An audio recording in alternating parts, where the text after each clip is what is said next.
ابنك حركي ومش دايما بيقعد في مكانه؟ بيزهق بسرعة ومش عارف يركز؟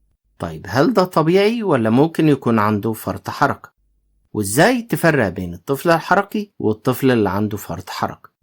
تابع معانا لآخر الفيديو وانت هتستفيد.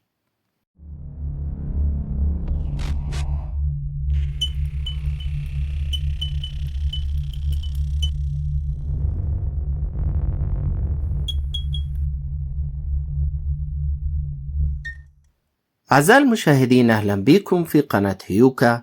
معاكم باسم، وقبل ما نبدأ الفيديو يا ريت نعمل لايك وشير علشان الكل يستفيد، ولو أول مرة تشوفنا اشترك في القناة وفعل زر الجرس علشان توصلك كل الفيديوهات الجديدة. فيديو النهاردة بيتكلم عن فرط الحركة أو زي ما بنسميه ADHD، اللي هو اضطراب نقص الانتباه مع فرط النشاط. وأول حاجة هنعرفها يعني إيه فرط الحركة. فرط الحركة هو حالة بتأثر على الطفل من ناحية قدرته على التركيز والهدوء، يعني بيكون عنده صعوبة في إنه يقعد في مكانه أو صعوبة في إنه يركز على حاجة لفترة طويلة. يعني الطفل بيكون عنده نشاط عالي جدا لدرجة إنه مش قادر يسيطر على تصرفاته، نفس الوقت مش قادر يركز على الحاجة اللي قدامه. زي مثلا عندك ابنك مش قادر يقعد 5 دقايق على بعض في مكان، ولو قعد مكانه بتلاقيه بيفرك ومش على بعضه ودايما بيجري من مكان لمكان. ده ممكن يكون عنده فرط حركة. طيب ازاي اعرف ان الطفل ده عنده فرط حركة؟ يعني ايه الاعراض اللي بتظهر على الاطفال اقدر من خلالها احدد ان هو عنده فرط حركة؟ احب اقول لك ان الاعراض بتختلف من طفل للتاني، لكن في شوية علامات بتكون واضحة ممكن تساعدنا ان احنا نكتشف هل الطفل ده عنده فرط حركة ولا لا. اول عرض من الاعراض دي هو الحركة الكتير.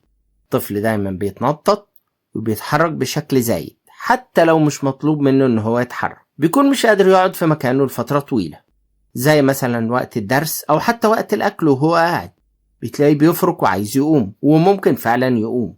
كمان بتلاقي عنده صعوبة في انه هو يقعد في مكان واحد. تاني عرض بنلاقيه على الطفل هو عدم التركيز. يعني الطفل بيكون صعب عليه انه هو يركز على حاجة واحدة لفترة طويلة، وبيتشتت انتباهه بسهولة. كمان بتلاقيه بينسى حاجات مهمة زي الواجبات المدرسية أو ترتيب الشنط أو أدوات مهمة بتاعته بينساها في المدرسة، أو مثلا تعليمات قالوها ليه في المدرسة عشان يبلغ بابا وماما تلاقيه بينساها، وبتلاقي الموضوع ده مستمر دايما بينسى. تالت حاجة الاندفاعية. يعني بتلاقي الطفل بيتصرف من غير ما يفكر، زي أنه مثلا يقطع كلام الناس الكبار لما بيتكلموا، أو بتلاقيه يعمل حاجة غلط بسرعة من غير ما يفكر أصلا، أو حتى لما بيبقى مطلوب منه إنه يستنى دوره بتلاقي الموضوع ده صعب عليه جدا، زي مثلا يقف في طابور بتلاقي صعب إنه هو يلتزم بالطابور، أو حتى دوره في اللعب بتلاقيه صعب إنه هو ينتظر.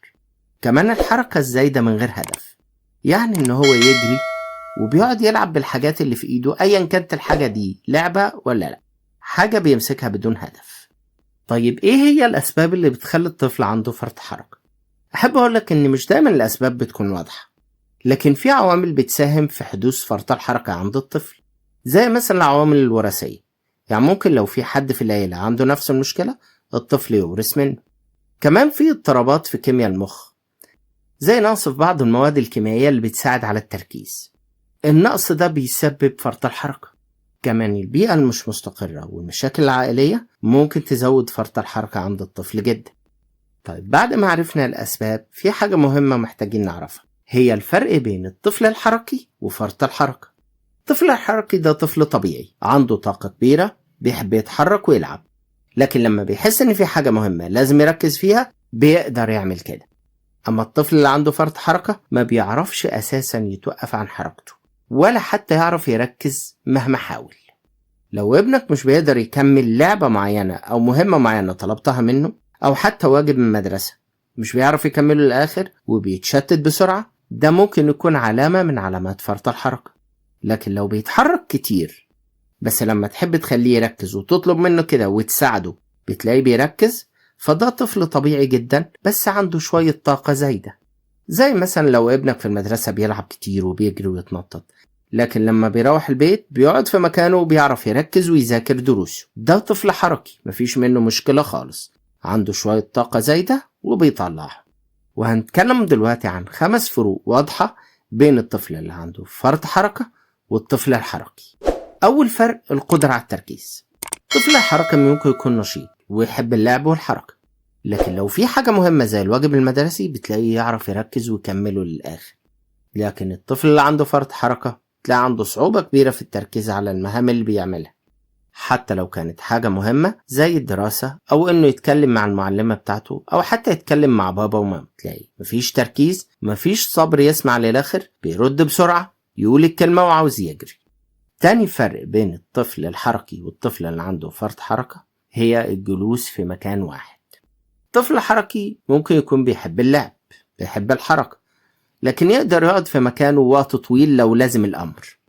أما الطفل اللي عنده فرط حركة مش بيبقى قادر يقعد في مكانه فترة طويلة، دم بيتحرك من هنا لهنا، ولو أجبرته بتلاقيه قاعد بيفرك، مش قادر يبطل حركة حتى وهو قاعد. تالت حاجة هي التشتيت. الطفل الحركي لو في حاجة مهمة قدامه بيعرف يركز عليها ويكملها، أما الطفل اللي عنده فرط حركة انتباهه دايما مشتت بسهولة، وده بيأثر على تركيزه في المدرسة أو حتى على النشاط اللي بيعمله في البيت أو في أي مكان تاني. رابع فرق هو الاندفاعية.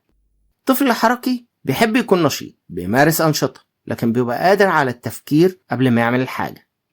أما الطفل اللي عنده فرط حركة ممكن يكون مندفع في تصرفاته، زي أنه بيتكلم أو بيعمل حاجة بدون تفكير. خامس حاجة التنظيم والترتيب. الطفل الحركي ممكن يكون نشيط، لكن مش بالضرورة أنه هو يكون فوضوي، يقدر يرتب حاجته لما تطلب منه كده.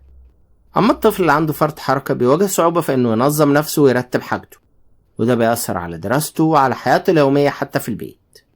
الفروق اللي احنا قلناها دي مش كل حاجة، بس هي بعض الفروق المهمة اللي بتساعدنا ان احنا نحدد الطفل ده عنده فرط حركة ولا مجرد طفل حركي عادي عنده شوية طاقة وبيفرغهم.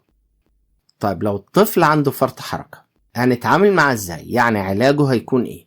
اول حاجة العلاج السلوكي، وده عن طريق تدريب الطفل على تنظيم تصرفاته، زي انه ياخد وقت يفكر قبل ما يتصرف. كمان ممكن نستخدم مكافآت لما الطفل يعمل حاجة صح او يركز، كافئه بحاجة بيحبها زي لعبة معينة او حتى اديله وقت اضافي للعب. تاني حاجة النشاط البدني.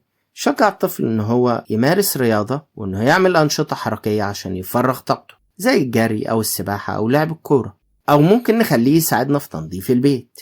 يعني بالبلدي كده ومن الاخر نسحله لحد ما يفرهد مننا، وفي اخر اليوم يكون هادي وساكت وجميل لانه فرغ كل طاقته.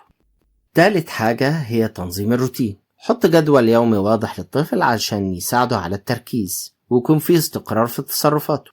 لو ابنك عنده فرط حركة حاول تنظم له وقته وتخلي له وقت ثابت للعب، وقت ثابت للدراسة، وقت ثابت للفرجة على التلفزيون، كمان وقت ثابت للنوم. ممكن كمان تستخدم معاه أسلوب إن احنا نلعب 5 دقايق ونذاكر 5 دقايق، لأن طاقته مش هتقدر تستوعب إن هو يقعد في مكان واحد متكتف. فأنت بتخليه يفرغ طاقته بس موجهة عن طريقك، وفي نفس الوقت بتخليه يقعد يذاكر وبرضه أنت معاه.